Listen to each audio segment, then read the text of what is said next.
አማራ ሳይንት አሳዛኝ መረጃ ተሰማ። ትናንትና መሃል ሳይንት ላይ ኦርቶዶክስ ካህናት ተጨፍጭፈዋል። 26 ሰዎች በመድፍ ተመቱ። ካህናትን የሚያንቋሽሸው ትውልድ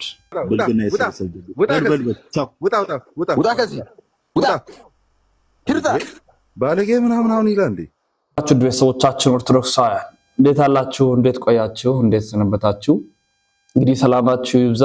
መረጃው ለመላው ዓለም እንዲዳረስ ላይክ፣ ሼር በማድረግ ትብብር አጋርነታችሁን በማሳየት ከጎናችን መቆማችሁ እንዳይዘነጋ እያልኩኝ በቀጥታ ወደ መረጃዎቻችን አመራለሁ። መረጃው ላይክ ማድረግ፣ ሼር ማድረግና ማዳረስ ከእናንተ ይጠበቃል፣ እንዳይዘነጋ። እንግዲህ በቀጥታ ወደ ጥንክሮቻችን ሳመራ በቅድሚያ እንድናደምጥ የምወደው በጣም አሳዛኝ መረጃ ነው። እንግዲህ የቤተ ክህነቱ ዝምታ፣ የ4-5 ኪሎ ዝምታ፣ የጳጳሳቱ አለመናገር ከዕለት ወደ ዕለት እንዴት አይነት ነገር በሀገራችን ኢትዮጵያ ላይ ይዞ እየመጣ እንዳለ ማሳያ ነውና ይሄኛውን ቪዲዮ እንመልከት። በአማራ ሳይንት ካህናትን ጨምሮ ኦርቶዶክሳውያን ተገድለዋል። አሳዛኝ ዜና ማለት ነው። በዕለት ዕለት የአርሲን ሳንጨርስ ደግሞ ወደ አማራ ዞሮ ክርስቲያኖች የመገደላቸውን ዜና፣ ካህናት የመገደላቸውን ዜና ሰማን። እንካት ትናንትና መሃል ሳይንት ላይ ኦርቶዶክስ ካህናት ተጨፍጭፈዋል። 26 ሰዎች በመድፍ ተመተው ነበር። ከ26ቱ መካከል 5ቱ ምዕመን ናቸው። ሌላው 21ዱ ካህናት ናቸው። ከካህናቱ መካከል አስተዳዳሪውን ጨምሮ አንድ ቄስ እማሆይና 2 ዲያቆን ተገድለዋል። የቤተ ክርስቲያኑን አስተዳዳሪ ጨምሮ ሌሎቹ ደግሞ ከባድ ቁስለትና እግር መቆረጥ፣ እጅ መቆረጥ የገጠማቸው ሰዎች አሉ። ይህ ሁሉ በአብነት ትምህርት ቤትና ቤተክርስቲያን ላይ ጥቃት የደረሰ ነው። ይህ ጥንታዊው በአብርሃ ወአጽብሃ ዘመነ መንግስት የተሰራው የአትሮንሰ ማርያም ቤተክርስቲያን ላይ ነው። በመድፍ ተተኩሶ አስተዳዳሪውን ጨምሮ ካህናትን፣ ዲያቆናትን፣ እማሆያን አቃቢቷን የገደሉት። ግን ቤተክርስቲያን ምንም አላለችም። መግለጫ አላወጣችም። ተቃውሞ አላሰማችም። ዝም። እስከ መቼ ድረስ? ዲያቆናት፣ ቀሳውስት እጃቸው ተቆርጦ እግራቸው ተቆርጦ ቪዲዮም ታየ። ግን ምንም አልተባለም። ትንፍሽ አላሉ። ዋይ ለምንድን ነው ዝም እየተባለ ያለው? ዲያቆናቶቿን ስታጣ፣ ካህናቶቿን ስታጣ፣ በዛ የጉባኤ ተማሪ እንዳለ ይህን ነገር ፈርቶ አሁን ተበትኗል። እዛ ላይ የነበረው የጉባኤ ተማሪዎች እንዳሉ ከነዚህ መካከል ላይ 5ቱ ብቻ ናቸው ምዕመናን የነበሩት። 21ዱ ካህናት ነበሩ። ግን ቤተክርስቲያን ምንም አላለችም። መግለጫም አላወጣችም። ሐዘንም አልተናገረችም። ምንም ጸጥ፣ አልሰማሁም አላየሁም አለች።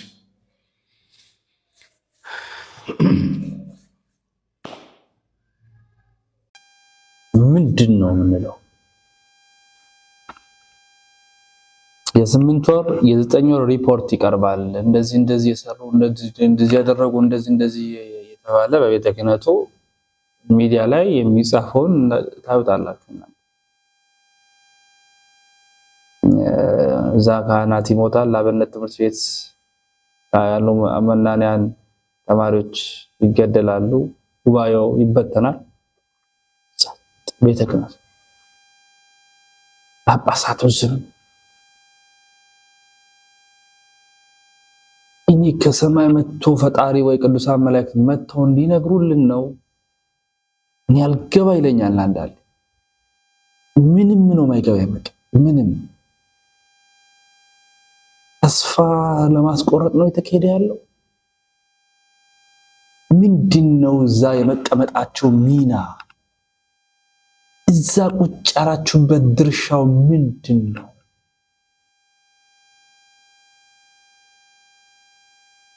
አይገባኝም። ለምን ነው በጣም ነው ማዝነው። በጣም ነው የሚያመው። እውነት ለመናገር ለነገሩ ክህነት መከበር ከጀተወ ቆየ። መደፈር ከጀመርን እኛ ቆይተናል። ሲኖዶሱ ለምን ብሎ ይናገራል? ለምን ብሎ ቪዲዮ ላሳያችሁ። የደረስንበት ዝቅጠት ምን እንደሆነ ማለት አማን ሲጠይቅ የነበረው ጥያቄ ከአንዱን ጥያቄ ነበር የጠየቀው ከርሱ ጋር የተያያዘ ነው። በቀጥታ ከምናወራው እንደውም ከርስ ጋር ፎርጌ አባውት ታይትል እንደውም ርሱን ሳይሆን አማን የጠየቀው ቀሲስ እንደዚህ ብለዋል ብለው የተናገሩትን ማስረጃ አምጡ ነው ያለው አይደለ እንዴ? ካለምን ከርስ ውጪ ነው ያደረገው። እንደውም ርዕስም ላይ አይደለም ያወራው፣ ጭራሽ ለተናገሩት ነገር ማስረጃ አምጡ ነው የአማን ጥያቄ። ሌላ እንደውም አልጠየቅም እሱ። ስለዚህ ከርስ ውጪ ራንደም ጥያቄ ምናምን ያልከው ትክክል አይደለም ማለት ነው ጋዲሳ። እሺ እኔ ማስረጃውን ላሳይ፣ ቀሲስ የተጠየቁትን ማስረጃውን ላሳይ። አግሪድ ስቴትመንቱን በኦሪየንታልና በኢስተርን መካከል የተወሰነውን። እሺ እሱን ከአማን ጋር ታወራላችሁ፣ ችግር የለውም። ከአማን ጋር ቀሲስ እድል ስለሰጡኝ ያው ቀሲስ ቅድም ተጠየቀው የለ ማስረጃ ሰው እንዲማር ትቀጥላላችሁ። አታወራም እኮ አላልኩም ጋዲ። ከአማን ጋር ትቀጥላላችሁ። ማን ስለሆነ ጥያቄ ያነሳውን ነው እያልኩ ያለሁት። እኔ ደግሞ እሱ ዝም ብሎ ራንደም ጥያቄ እየጠየቀ አይደለም አማን ነው እያልኩ ያለሁት። አማን ኦልሬዲ ቀሲስን ቅድም ማስረጃ አምጡ እያለ እየጠየቃቸው አልነበር? ማስረጃውን ማሳየት እችላለሁ እንደ ትልቅ ያደርገኝ። ቆይ እስቲ ስማው፣ አማንን ስማና ከዛ ጋዲሳ ትቀጥላለህ። እንዳልክ የሚባል ኤፊ ጨዋታ ማለት ነው። ኤፊ በጣም እኮ ነው የሚያስፈልግ እኮ ምን እንደጠየቀ ስማ መጀመሪያ ጋር። ኤፊ እኔ ስለ አማን አይደለም እንዳልክ የሚባል ልጅ ገዝተ ላይ ቁጭ ብሎ የሚጽፈውን ነገር ስለ ቀሲስ የሚናገራቸው በጣም አጸያፊ ነገሮች ከቅድሙ እየጻፈ መልስ። እንዳልክ የራሱን ይመልሳል። አንተ ምን አገባ? አንተ ምን አገባ? እንዳልክን ጭምር እየዳሰስክ ነው ያለው። ዝም በል። በጣም የባለጌዎች ስብስብ ያለበት ቤት በሉ። ሰላም ብልግና የሰበሰብ ውጣ ከዚህ ውጣ ሂርታ ባለጌ ምናምን አሁን ይላል እንዴ? ምን ሆነ ነው? አንተ በጣም እዚህ ቁጭ ብለን ፖለቲካ ይሰራሉ ማለት ነው። ከቅድም ጀምሮ እኮ ነው ፖለቲካ በደንብ ያሰራችሁት። አማን ስተቱ እኮ ኤፍሬም ነው እንትን ያለው እንደዚህ እነዚህን ሰዎች አይ ቲንክ አንድ ነገር ልናገር ነው። እኔ እስከዛሬ ተናግሬ ያላቅም ላለፉት 2 ዓመታት ፐርሰናሊ አታክ ከተደረጉ ሰዎች መካከል አንዱ ነኝ።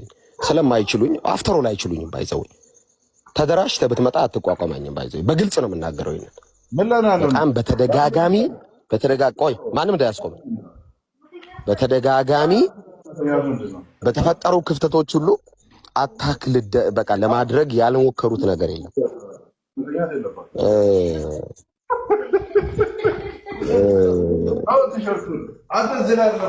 አማን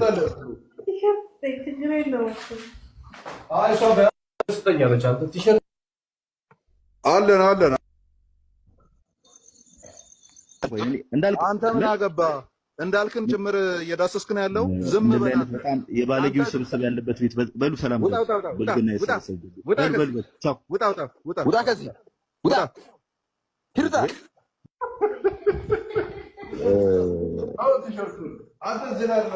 አማን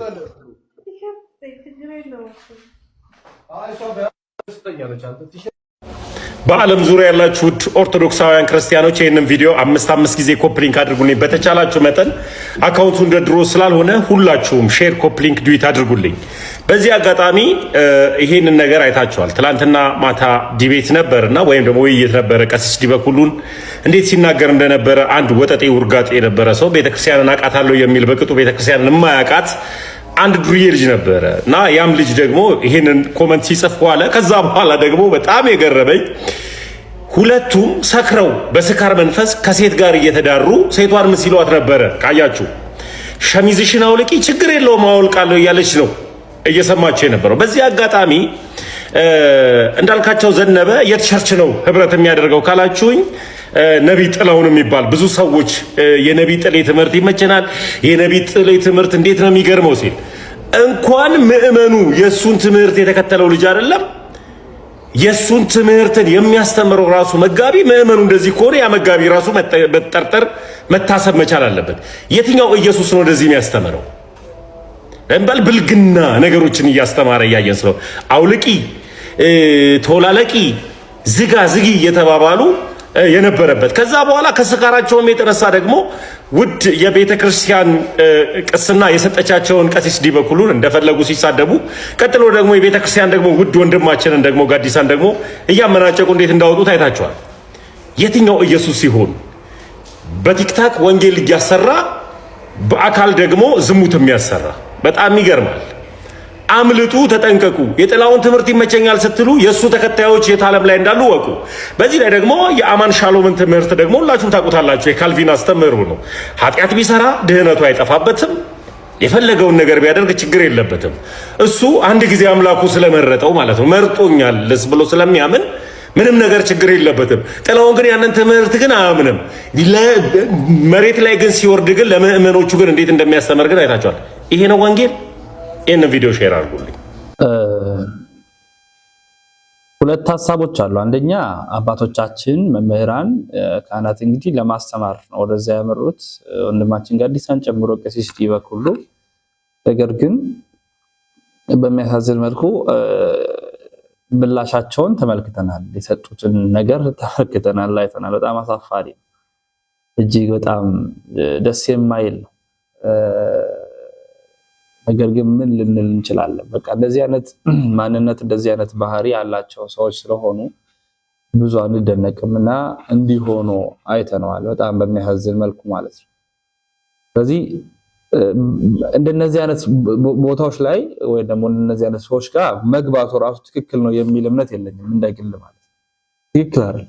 ምክንያቱም የሚሰማ ቢሆን የሚከተል ቢሆን የሚያደምጥ ቢሆን ሊመለስ የተዘጋጀ ቢሆን አግባብነት አለ። ነገር ግን ምንም መስማት ማይፈልግ ክፋት፣ ጥላቻ የሞላበት አይነት ሰው ሊመለሳል በሚል ተስፋ መስራት በጣም አሳሳይ ነውና እኔ እንደግል ምንም እነዚህን ሰዎች ሰው ናቸው ብዬም አልገምትም፣ አልጠብቅም። ለነገሩ ፕሮቴስታንቲዝም አንድ መጽሐፍ ቅዱስ የተቀበለ 40 ሺህ ሆኗል። ዲያቆን ያረጋል አበጋዝ በደንብ እንደውም ይተረትሩላችኋል። ይሄ ሁሉ ክፍፍል፣ ይሄ ሁሉ ዲኖሚኔሽን፣ ይሄ ሁሉ ልዩነት ከየት መጣ? እናድምጥና እንመለሳለን። ፕሮቴስታንት አንድ መጽሐፍ ቅዱስ ያነበበ 40 ምናምን ሺህ ደርሷል። ዲኖሚኔሽኑ በየሰዓቱ የሚበጣጠሰው መሪ ስለሌለ ብዙ ሰዎች መጽሐፍ ቅዱስ እናነባለን ይላሉ። ዝም ብሎ ትክክል የሚሆንባቸው አይነቱ የጠፋ ድር ነው ማግ የሚባል የሚሆንባቸው ለዚህ ከቤተክርስቲያን ያንን አባቶቻችን እንዳሉ the canon of faith ሰው ቅዱሳን መጽሐፍት ሊረዳ የሚገባው በቤተክርስቲያን አስተምሮ መሪነት ነው። መሪ ከሌለ የት እንደሚሄድ አያውቅም። ፕሮቴስታንት አንድ መጽሐፍ ቅዱስ እያነበበ 40 ምናምን ሺህ ደርሷል። ዲኖሚኔሽኑ በየሰዓቱ የሚበጣጠሰው መሪ ስለሌለ ብሎ ያነባል፣ ይለያያል፣ በየጥቅሱ ይጣላል። ያኛውን አልበራለትም ይላል፣ ያኛውን አልበራለትም ይላል። የበራለት ማለት እንደሆነ እንጂ ስለዚህ መሪ ያስፈልጋል። ያ ቤተክርስቲያን ነው። ክርስቲያን አለን አንድ መጽሐፍ ቅዱስ የተቀበሉ 40 ሺህ ቦታ የተከፋፈሉ ፕሮቴስታንቶች 40 ሺህ ማለት እምነት ነው። በነገራችን ላይ በጣም እኔ እንጃ እንግዲህ በጣም ነው በዓለም ላይ 40 ሺህ ማለት በእኔ እንግዲህ እንዴት አድርገው እንደተከፋፈሉ አላውቅም። እንዲህ ይቻላል እንዴት ሲባል ድረስ ማለት እነሱ ናቸው ዛሬ ወንጌልን ሰብካለን ክርስቶስን እናውቃለን እያሉ የሚናገሩት። ይኸው እንዴት እንደሆነ አርቲስት ነኝ ከሚለው እንመለስ። ወደየትኛው ቤተ እምነት ነው የገባኸው? ወደ ሙሉ ነው? መሰረተ ክርስቶስ ነው? ወደ ቃለ ሕይወት ነው? ወደየትኛው ቤተ እምነት ነው የገባኸው? ጥያቄው ወደየትኛው ቤተ እምነት ነው የገባኸው? ምክንያቱም ከኦርቶዶክስ ወጥቼ ወደ ፕሮቴስታንቱ ዓለም ተቀላቅያለሁ ስላለ ማለት ነው። መልሱ ምንድን ነው? እኔ አሁን ባለው ሁኔታ እንግዲህ ክርስቶስን ተቀብዬ በራሴ በመጽሐፍ በወንጌላዊ እምነት ነው ያለሁት። ወንጌላውያን ውስጥ ነው ያለሁት። መጽሐፍ ቅዱስ አንብቤ አውቄ ወደ ወንጌላውያን ገብቻለሁ አለ። እሺ፣ ወደ ፕሮቴስታንቱ ማለት ነው። ሐዋርያት ቤተክርስቲያን ነው የተጠመቁት። ሐዋርያት ቤተክርስቲያን ነው ማለት ሐዋርያት ቤተክርስቲያን ማለት ኦንሊ ጂሰሶች ናቸው። መልሶ ሲጠይቀው ምን እንደሚል ሰው የኦንሊ ጂሰሶች በጣም ጥሩ። እሺ፣ የኦንሊ ጂሰሶች የትምህርተ ሥላሴ ሲያስተምሩ ወደ ታቋራጭ በአብ በወልድ በመንፈስ ቅዱስ አተም የኦንሊ ጂሰሶችን የትምህርተ ሥላሴ ትምህርት አውቀዋለሁ ሲባል አውቀዋለሁ። ሥላሴን አያምኑ፣ በሥላሴ አያምኑ። ኢየሱስ አብ ነው ነው ጥምቀት ያድናል ብለው ደግሞ ያምናሉ። ከሌላው ፕሮቴስታንት በተለየ መልኩ የተጠመቁት እነሱ ጋር ነው ያለሁት ደግሞ ፕሮቴስታንቱ ጋር ነው። ትወናና እምነት የተምታታባቸው ሰዎች አሉ። እንደዚህ ነው ምንም ሳያውቁ የሶሻል ሚዲያ ክፋቱ ትልቁንም ትንሹንም ትልቅ እያደረገ ነው እና ትንሹን ትልቅ ማድረጉ ጥሩ ነው። በእውቀት ሲሆን ደግሞ ቆንጆ ነው። ትላልቅ የምንላቸው ሰዎች ደግሞ እንዲዘግጠው ሲገኙ አላዋቂነታቸው ተገልጦ ሲገኝ ትንሽ ለሚከተላቸው ሰው እንቅፋት ነው እና እንደው ትንሽ እውቅና ያላችሁ ሰዎች በዚህ አጋጣሚ ብታነቡ ብታውቁ እምነታችሁን ብታውቁ። ምክንያቱም እግዚአብሔር ፈቅዶላችሁ በኋላ ወደ የትኛው ቤተ እምነት ነው የገባኸው? ወደ ሙሉ ወንጌል ነው? ወደ መሰረተ ክርስቶስ ነው? ወደ ቃለ ሕይወት ነው? ወደ የትኛው ቤተ እምነት ነው የገባኸው? አሴ ጥያቄው ወደ የትኛው ቤተ እምነት ነው የገባኸው? ምክንያቱም ከኦርቶዶክስ ወጥቼ ወደ ፕሮቴስታንቱ ዓለም ተቀላቅያለሁ ስላለ ማለት ነው። መልሱ ምንድን ነው? እኔ አሁን ባለው ሁኔታ እንግዲህ ክርስቶስን ተቀብዬ በራሴ በመጽሐፍ ቅዱስ በወንጌላዊ እምነት ነው ያለሁት። ወንጌላውያን ውስጥ ነው ያለሁት። መጽሐፍ ቅዱስ አንብቤ አውቄ ወደ ወንጌላውያን ገብቻለዋል። እሺ፣ ወደ ፕሮቴስታንቱ ማለት ነው። ሐዋርያት ቤተክርስቲያን ነው የተጠመኩት። ሐዋርያት ቤተክርስቲያን ነው አለ። ሐዋርያት ቤተክርስቲያን ማለት ኦንሊ ጂሰሶች ናቸው። መልሶ ሲጠይቀው ምን እንደሚል ስሙ። የኦንሊ ጂሰሶችን አውቀዋለሁ። ኦኬ፣ በጣም ጥሩ። እሺ፣ የኦንሊ ጂሰሶች የትምህርተ ሥላሴ ሲያስተምሩ ምን እንደሆነ ታውቋለች? ሚንስ በአብ በወልድ በመንፈስ ቅዱስ አታምኑ። የኦንሊ ጂሰሶችን የትምህርተ ሥላሴ ትምህርት አውቀዋለሁ ሲባል አውቀዋለሁ አለ። ሥላሴን አያምኑ፣ በሥላሴ አያምኑ። ኢየሱስ አብ ነው የሚሉት። ጥምቀት ያድናል ብለው ደግሞ ያምናሉ። ከሌላው ፕሮቴስታንት በተለየ መልኩ የተጠመቅኩት እነሱ ጋር ነው ያለሁት ደግሞ ፕሮቴስታንቱ ጋር ነው። ትወናና እምነት የተምታታባቸው ሰዎች አሉ እንደዚህና ምንም ሳያውቁ የሶሻል ሚዲያ ክፋቱ ትልቁንም ትንሽ ትንሹንም ትልቅ እያደረገ ነው እና ትንሹን ትልቅ ማድረጉ ጥሩ ነው። በእውቀት ቢሆን ደግሞ ቆንጆ ነው። ትላልቅ የምንላቸው ሰዎች ደግሞ እንዲዘቅጠው ሲገኙ አላዋቂነታቸው ተገልጦ ሲገኝ ትንሽ ለሚከተላቸው ሰው እንቅፋት ነው እና እንደው ትንሽ እውቅና ያላችሁ ሰዎች በዚሁ አጋጣሚ ብታነቡ ብታውቁ እምነታችሁን ብታውቁ። ምክንያቱም እግዚአብሔር ፈቅዶላችሁ እግዚአብሔር ወዶላችሁ ሰዎች ይከተሏችኋል ባላችሁ ሙያ በተለያየ ባላችሁበት ነገር ማለት ነው እና ለሚከተሏችሁ ሰዎች እንቅፋት እንዳትሆኑ ቢያንስ የእምነት ጨዋታ እንዳትጫወቱ ስለ እምነታችሁ ወቁ። ይሄ ለእናንተ ያለኝ ሀሳብ ነው።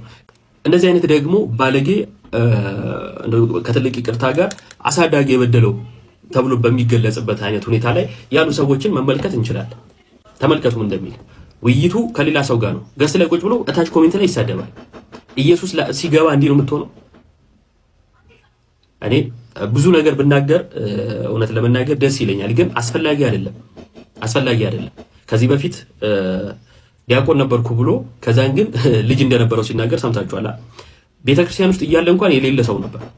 ፍንዳታ ቄስ ይላል፣ መልስ እንጂ አንተ ሽፍታ ቄስ ይላል፣ ዱርዬ ይላል። ምን የማይለዋል አንድን ካህን ማለት እያለም ኦርቶዶክሳዊ ስነ ልቦና አልነበረው። ምክንያቱም ካህን እመንም አትመንም መንፍቅም አትመንፍቅም ካህን እንደ ካህን ቢያንስ እንደ ትልቅ ሰው እንኳን ታከብረዋለህ። ከሱ ኦርቶዶክስ ያልነበሩ እዛ ያሉት እነ ኤፍሬም ባለ ጊዜ ተሽለዋል። ይሄ ትኩስ ነው፣ ገና እውቀት የሚል ነው። ልክ ታስሮ እንደተፈታ እምቦሳ በአፉ እየተጸዳዳ ነው የሚቦርቀው። እና እኔ እንዳልክ ስርዓት ቢኖር ብትጠነቀቅ፣ አፍ ስለሰፋ ዝም ብሎ ይወራበታል ማለት አይደለም። ጊዜ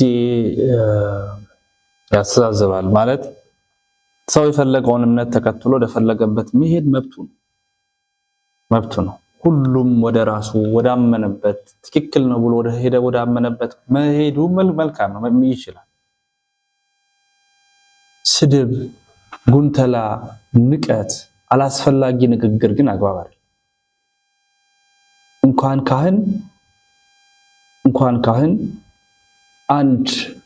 አንድ በእድሜ ከፍ ያለ ጎልማሳ እንልክ ሽማግሌ ይቀር ጎልማሳ ይከበር።